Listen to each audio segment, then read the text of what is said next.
Bismillahirrahmanirrahim.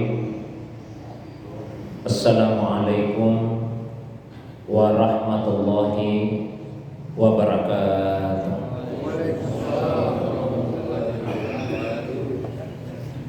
Alhamdulillahilladzi ansala sakinata fi qulubil mu'minin.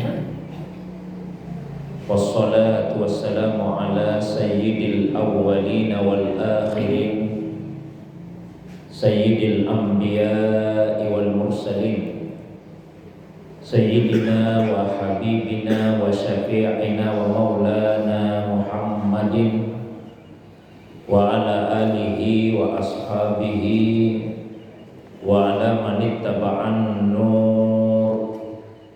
allazi unsila ma'ahu ila yaumiddin, amma ba'du. Segenap tokoh agama, tokoh masyarakat, Bapak Ibu, saudara sekalian, yang semoga kita semua dirahmati, dimuliakan oleh Allah Subhanahu wa taala. Alhamdulillah, segala puji tentunya hanyalah miliknya Allah Subhanahu wa taala semata-mata. Dialah Allah yang maha sempurna ilmunya dan maha luas kebijaksanaannya. Semoga Allah yang sempurna ilmu dan luas kebijaksanaannya senantiasa mengaruniakan kepada kita ilmu untuk lebih mengenalinya, kemudian kemauan dan kemampuan untuk mengamalkan ilmu tersebut, sehingga senantiasa Allah mewariskan kepada kita apa yang sebelumnya kita tidak ketahui.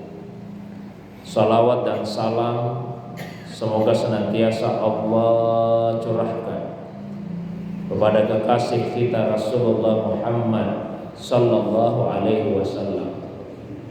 Begitu pula kepada keluarga beliau, para sahabat dan juga pengikutnya yang senantiasa istiqamah menghidupkan sunnah Nabi sallallahu alaihi wasallam, melanjutkan perjuangan beliau, dakwah beliau, baik itu dakwah ilallah, dakwah untuk mengenali Allah, maupun dakwah ila sabilillah, dakwah dalam bentuk mengajak manusia kepada jalannya Allah Subhanahu wa taala, melaksanakan ajaran agama dengan melaksanakan perintahnya Allah dan menjauhi larangan-larangan Allah Subhanahu wa taala. Jamaah subuh yang dirahmati, dimuliakan oleh Allah Subhanahu wa taala. Insyaallah kembali sama-sama kita akan merenungkan wasiat dari guru kami yang mulia, mursyiduna Syekh Sayyid Habib Abdul Rahim As-Segaf Makkah, yang kami rangkum di dalam kitab ini, Arba'un wa Isruna Wasiyatan min Wasaya al-Mursyid, 24 wasiat dari mursyid. 24 itu karena tabarruk, mengikuti apa yang dilakukan oleh Syekh Abdul Qadir Al-Jailani Sultanul Awliya ketika menulis kitab Sirrul Asrar. Beliau menulis dalam 12 pembahasan sesuai dengan jumlah huruf pada kalimat la ilaha illallah Muhammadur Rasulullah, dan juga sesuai dengan jumlah jam dalam sehari semalam yang terdiri dari 24 jam. Dua pertemuan sebelumnya kita telah sama-sama merenungkan wasiat yang pertama dan kedua. Untuk subuh ini saya bacakan wasiat beliau yang ketiga. Qala mursyiduna, idza adakan nasu fil ardi jami'an falja li rabbin nasi da'iyan iyahu biqaulika Allahumma hatta law adani an-nasu jami'an fala ubali ma dumta tuhibbuni wa yuhibbuni nabiyyuka fala ubali, yang artinya idza ada kan-nasu fil ardi jami'an, seandainya semua manusia yang ada di muka bumi ini memusuhimu, faljah li rabbin nasi, maka berlindunglah kepada Allah Tuhan penjaga manusia, da'iyan iyyahu biqaulika, dan berdoalah kepadanya dengan mengucapkan Allahumma, ya Allah, hatta law adani an-nasu jami'an, bahkan meskipun semua manusia memusuhiku, madumta tuhibbuni wa yuhibbuni nabiyyuka, selama engkau ya Allah mencintaiku dan nabimu juga mencintaiku, fala ubali, maka saya tidak peduli. Wasiat ini sesungguhnya menunjukkan kepada kita bahwa menjadi hamba Allah Subhanahu wa taala itu bukan berarti kemudian tidak akan ada manusia yang tidak menyukai kita. Bukan berarti kemudian tidak akan ada manusia yang memusuhi kita.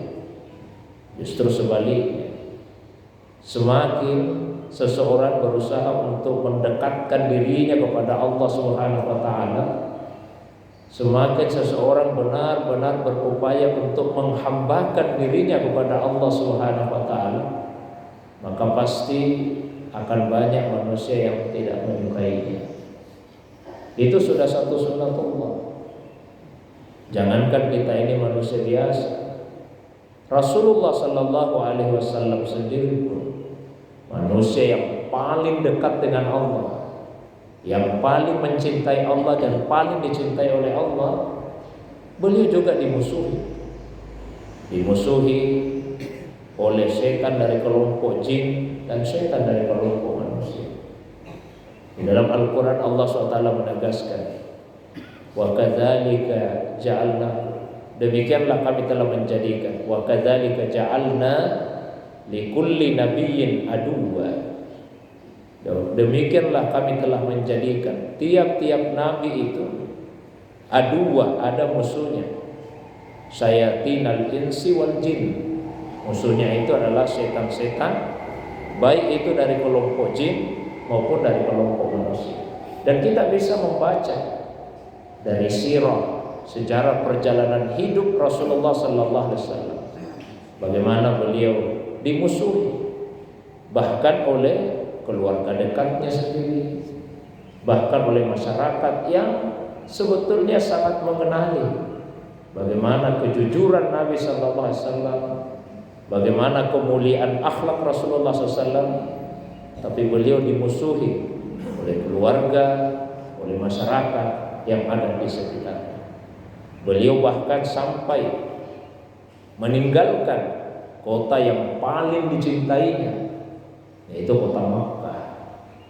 Bahkan sebelum beliau hijrah ke Madinah, beliau juga pernah meninggalkan kota Makkah, lalu kemudian ke Taif berdakwah di sana.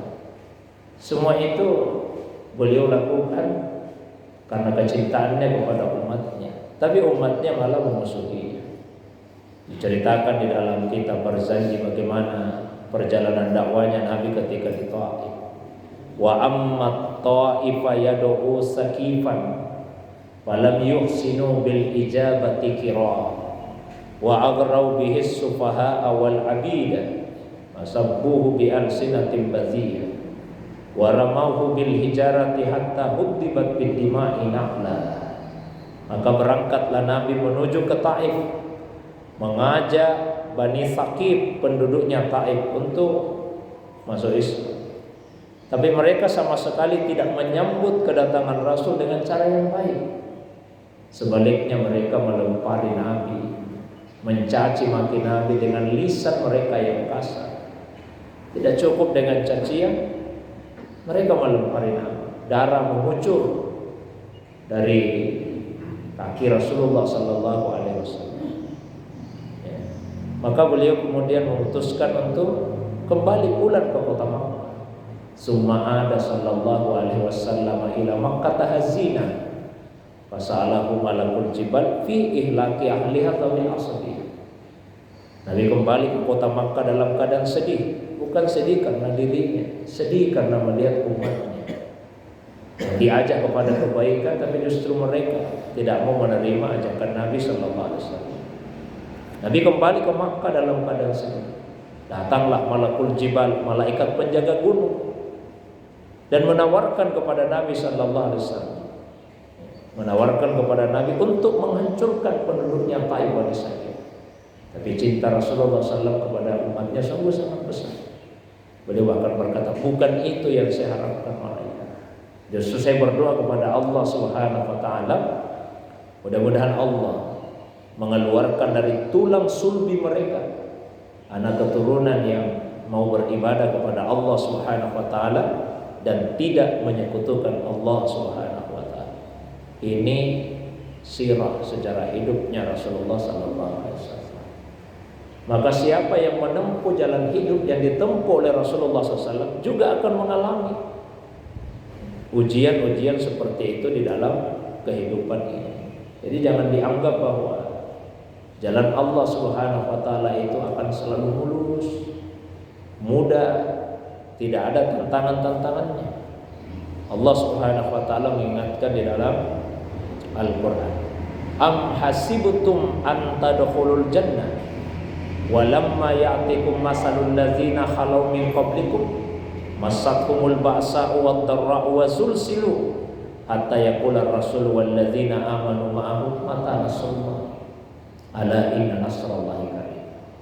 Apakah kalian menyangka bahwa kalian akan masuk surga dengan begitu mudahnya? Apakah kalian tidak mengetahui apa yang dialami oleh umat-umat sebelum kalian? Bagaimana mereka mengalami kesulitan, penderitaan, kesusahan, digoncang dengan goncangan yang sangat hebat. Sampai karena begitu kerasnya cobaan hidup tersebut, Rasul dan orang-orang yang beriman kemudian berkata, mata nasrullah, kapan kiranya pertolongan Allah ini akan datang? Barulah Allah tegaskan, ala inna nasrallahi qarib. Ketahuilah sesungguhnya pertolongan Allah itu sangatlah dekat. Jamaah subuh yang dirahmati, dimuliakan oleh Allah Subhanahu wa taala. Maka menjadi orang yang dekat dengan Allah, katakanlah wali-wali Allah Subhanahu wa taala itu bukan berarti mereka tidak punya musuh. Mereka punya musuh. Buktinya apa? Di dalam hadis qudsi Allah Subhanahu wa taala berfirman, "Man 'adali waliyan faqad azantuhu bil harbi." Barang siapa yang memusuhi waliku, kata Allah. Berarti ada manusia yang memusuhi wali-wali Allah SWT. Itu pernyataan Allah dalam hadis qudsi. Man 'adali waliyan. Barang siapa yang memusuhi waliku. Hanya saja Allah memberikan jaminan. Faqad azantuhu bil harbi. Maka saya mengumumkan perang terhadapnya. Jadi Allah sendiri yang akan memerangi siapa yang berani memusuhi wali-walinya Allah Subhanahu wa taala. Ini pernyataan yang paling tegas dari Allah Subhanahu wa taala terhadap yang memusuhi walinya. Sehingga hadis ini oleh para ulama disebutkan innahu asrafu hadisin fi zikril awliya. Innahu asrafu hadisin fi zikril awliya. Inilah hadis yang paling agung, yang paling mulia, yang membicarakan tentang wali-wali Allah Subhanahu wa taala. Wali Allah itu dua macam, ada wali Allah yang bersifat umum, ada wali Allah yang bersifat umum, ada wali Allah yang bersifat khusus. Yang dimaksud di dalam hadis ini wali yang bersifat khusus. Siapa wali-wali Allah yang bersifat umum itu? Semua orang yang beriman. Semua orang yang beriman. Jadi siapapun yang beriman kepada Allah Subhanahu wa taala, maka dia walinya Allah. kalau dia beriman. Innama waliyukumullahu wa rasuluhu walladzina amanu. Sesungguhnya wali kalian itu adalah Allah, Rasulnya, dan orang-orang yang beriman. Semua orang yang beriman Pak, wali Allah. Tapi ada wali-wali Allah yang bersifat khusus. Di dalam hadis tadi disebutkan ada li waliyan, li untukku, waliyan, wali untukku. Penyebutan li yang menunjukkan takhsis, pengkhususan. Apalagi disebutkan lebih dulu li waliyan. Itu wali-wali Allah yang bersifat khusus. Wali-wali Allah yang bersifat khusus bukan hanya sekedar beriman, juga mereka bertakwa kepada Allah Subhanahu wa taala dan memiliki ciri-ciri yang khusus. Di dalam Al-Qur'an Allah Subhanahu wa taala menegaskan pada surah Yunus ayat 62 63. Ala inna awliya Allahi la khawfun alaihim wa la hum yahzanun. Alladzina amanu wa kanu yattaqun. Ala, ketahuilah, inna awliya Allah, sesungguhnya wali-wali Allah itu la khawfun alaihim, rasa takut tidak mengalahkan mereka, wala hum yahzanun, dan mereka tidak terus-menerus berada di dalam kesedihan. Bukan berarti tidak ada takutnya sama sekali. Tapi ketika muncul perasaan takut, kecemasan, rasa takut dan kecemasan itu tidak pernah mendominasi, tidak pernah menguasai, apalagi malahkannya. Bukan berarti tidak pernah sedih, tapi walahum yahzanun, mereka tidak terus-menerus berada di dalam kesedihan. Bagaimana mungkin mereka akan merasa takut kepada makhluk sementara di dalam hatinya ada rasa takut kepada Allah Subhanahu wa taala. Takut kepada Allah itu Bapak Ibu sekalian ada 3 levelnya, 3 peringkat. Peringkat yang pertama disebut dengan khauf. Khauf itu adalah takut kepada Allah atas dasar iman. Itu yang paling rendah takutnya. Takut kepada Allah atas dasar iman. Maka jika seseorang benar-benar beriman kepada Allah, di hatinya akan ada rasa takut kepada Allah. Tapi ini rasa takut yang paling rendah levelnya. Di atasnya dinamakan dengan khasyah. Khasyah itu adalah rasa takut kepada Allah atas dasar iman dan ilmu. Bukan hanya sebatas karena dia punya iman, tapi juga karena ada ilmunya. Di dalam Al-Quran Allah berfirman, innama yakhshallaha min ibadihi al-ulama. Sesungguhnya yang takut kepada Allah, benar-benar takut kepada Allah di antara hamba-hambanya hanyalah para ulama yang punya ilmu. Sehingga para ulama inilah yang menjadi ahli warisnya. Kemudian yang paling tinggi disebut dengan haibah. Haibah itu adalah rasa takut kepada Allah atas dasar iman, ilmu, dan ma'rifah. Bukan hanya karena punya ilmu, tapi juga karena ma'rifah, mengenali Allah Subhanahu wa taala. Semakin seseorang itu mengenali Allah, maka pasti dia akan semakin takut kepada Allah. Semakin takut untuk melanggar batasan-batasan yang telah ditetapkan oleh Allah Subhanahu wa taala di dalam agamanya. Nah, itulah zahirnya ketakwaan. Takwa itu punya zahir, punya batin. Zahirnya muhafazatul hudud, yaitu menjaga batasan-batasan Allah, tidak mau melanggarnya.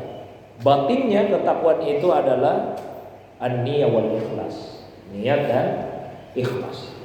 Jadi zahirnya yang kelihatan di luar tidak pernah melanggar larangannya Allah. Batinnya ketakwaan yaitu senantiasa niatnya ikhlas, melakukan apapun semata-mata untuk mendapatkan keridhaan dari Allah Subhanahu wa taala. Di dalam hadis qudsi tadi Allah lanjutkan janjinya. Allah SWT menguraikan, wa ma taqarraba ilayya 'abdi bi syai'in ahabba ilayya mimma iftaradtuhu alaihi. Dan tiadalah hambaku itu mendekatkan dirinya kepada saya dengan cara yang paling saya sukai dibandingkan dengan melaksanakan apa yang saya wajibkan kepadanya. Jadi tidak neko-neko, nggak usah cari cara yang susah-susah mendekatkan diri kepada Allah. Cara yang paling Allah sukai, laksanakan yang Allah wajibkan. Itu cara yang paling Allah sukai kalau kita ingin mendekatkan dirinya kepada Allah. Nah, kemudian Allah lanjutkan lagi. Wa ma yasalu abdi yataqarrabu ilayya bin nawafil. Dan hambaku terus menerus mendekatkan dirinya kepada saya melalui ibadah-ibadah sunnah. Hatta uhibbahu, sampai saya kemudian mencintainya. Jadi kalau ingin meraih cintanya Allah, jangan mencukupkan diri hanya dengan ibadah wajib. Lakukanlah ibadah sunnah. Ibadah sunnah itu fungsinya selain untuk menutupi kekurangan pada ibadah wajib, juga untuk mendapatkan mahabbah, untuk mendapatkan cinta dari Allah Subhanahu wa ta'ala. Itu fungsi dari ibadah sunnah. Jangan merasa cukup hanya dengan salat 5 waktu. Laksanakan salat-salat sunnah. Salat sunnah rawatib, ya 12 rakaat sehari semalam yang muakkad.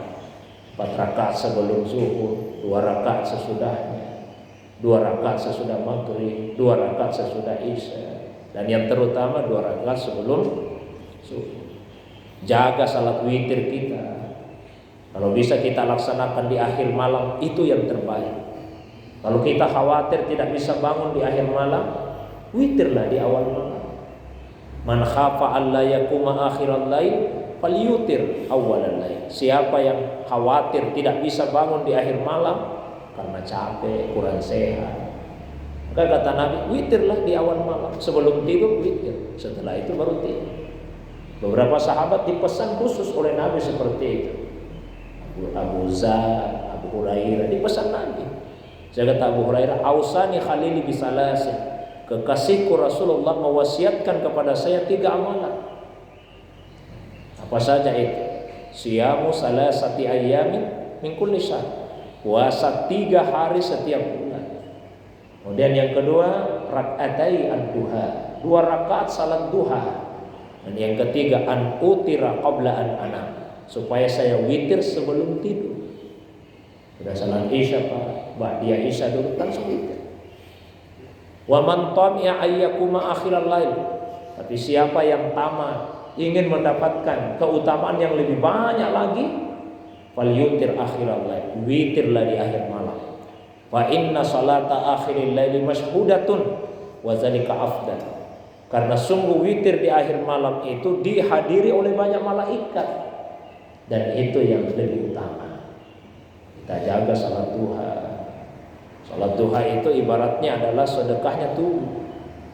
Di dalam tubuh kita ini ada 360 ruas persendian, mesti disedekahi setiap hari melalui zikir, melalui sedekah, ya, amar ma'ruf nahi munkar. Tapi alhamdulillah Nabi berikan solusi yang praktis.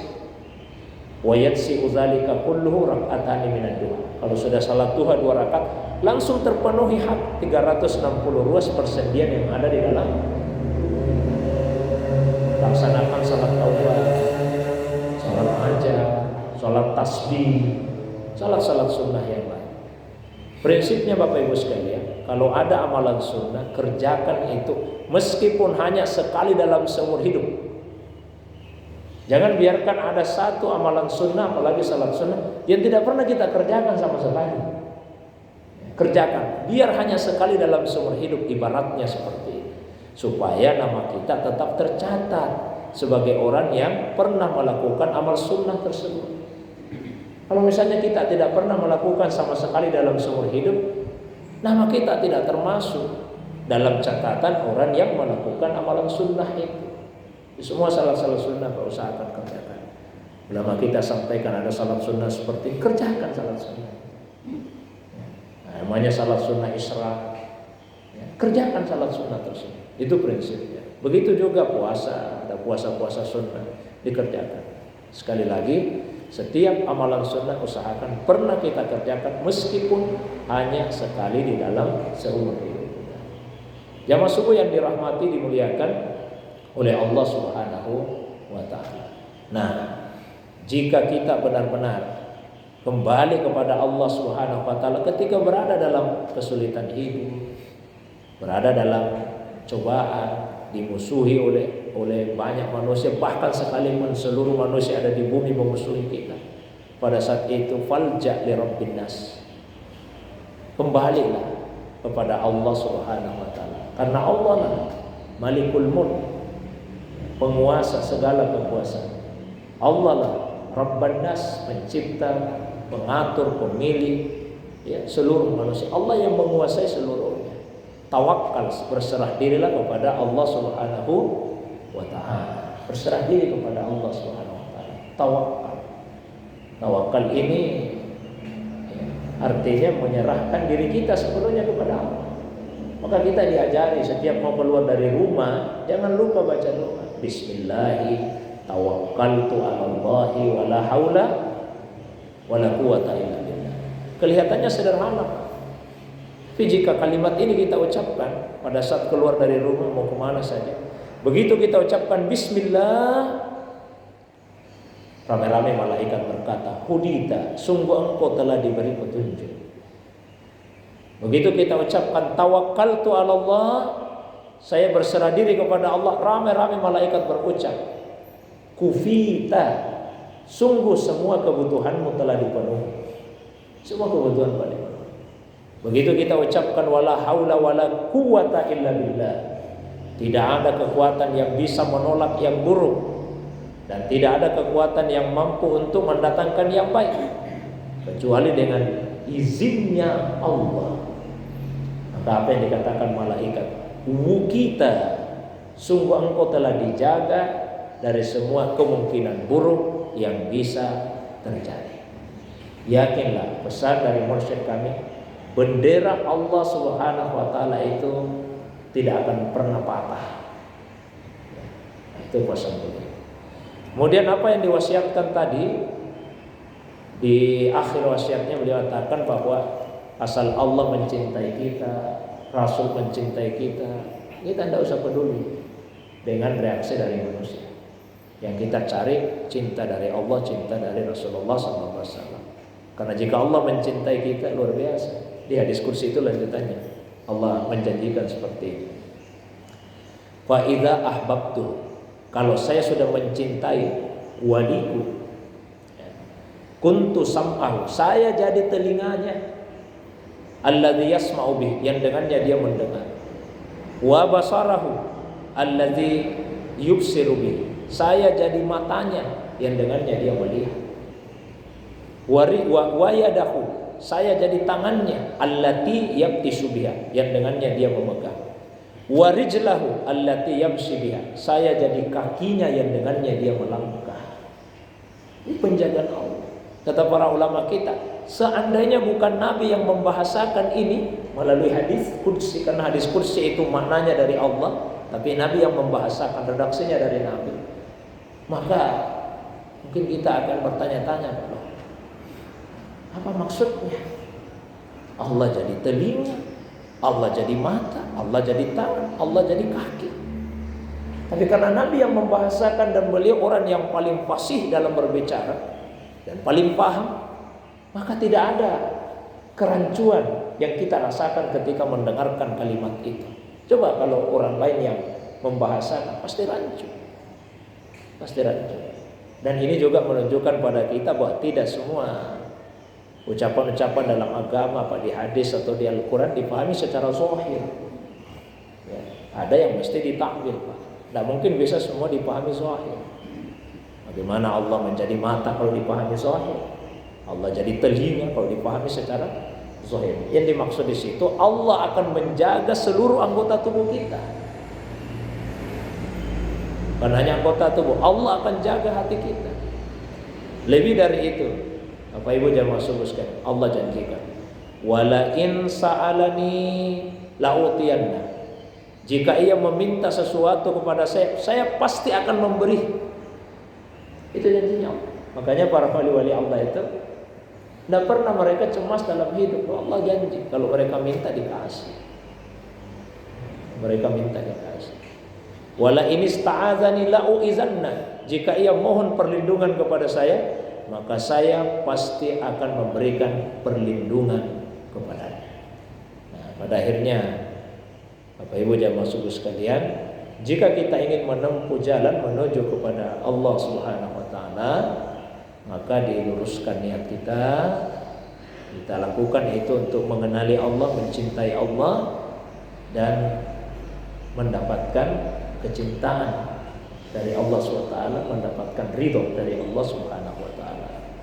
Jangan misalnya, mungkin juga pernah saya sampaikan, ada orang yang saya mau belajar tasawuf, saya mau masuk dalam tariqah karena apa? Susah sekali hidup saya. Susah. Saya hidup dalam kemiskinan, kekurangan harta. Maka saya ingin belajar tasawuf, saya masuk tariqah supaya saya jadi orang kaya. Ini salah niat. Ada penyakit sekian tahun saya derita. Saya ingin masuk tasawuf, saya ingin belajar tariqah. Untuk apa? Supaya saya sembuh dari penyakit itu. Saya ada masalah dalam rumah tangga, selalu bertengkar dengan istri. Saya ingin selesai permasalahan tersebut. Bukan itu, Bapak Ibu. Jadi belajar tasawuf itu masuk dalam tariqah bukan untuk mengubah takdirnya Allah, tapi supaya kita ridho, menerima dengan sepenuh hati apa yang menjadi ketetapannya Allah. Dicintai orang tidak membuat kita besar hati, tidak membuat kita lupa diri. Dimusuhi orang pun tidak membuat kita kecewa, tidak membuat kita marah. Karena yang terpenting bukanlah bagaimana tanggapan manusia kepada diri kita, tapi yang terpenting adalah bagaimana Allah Subhanahu wa taala melihat kita, menilai kita. Apakah kita dilihat oleh Allah SWT sebagai hambanya yang taat, atau kita dilihat oleh Allah SWT sebagai hambanya yang maksiat, yang durhaka kepadanya. Saya kira itu saja Pak pengantar dari hasil renungan terhadap wasiat yang ketiga pada pertemuan yang ketiga ini. Seperti biasa saya berikan waktu kalau ada yang ingin didiskusikan, ada yang ingin ditanyakan, baik yang berkaitan dengan pembahasan tadi atau masalah agama yang lain di luar dari apa yang saya sampaikan. Saya persilakan Pak. Ya, Mas. Silakan Pak.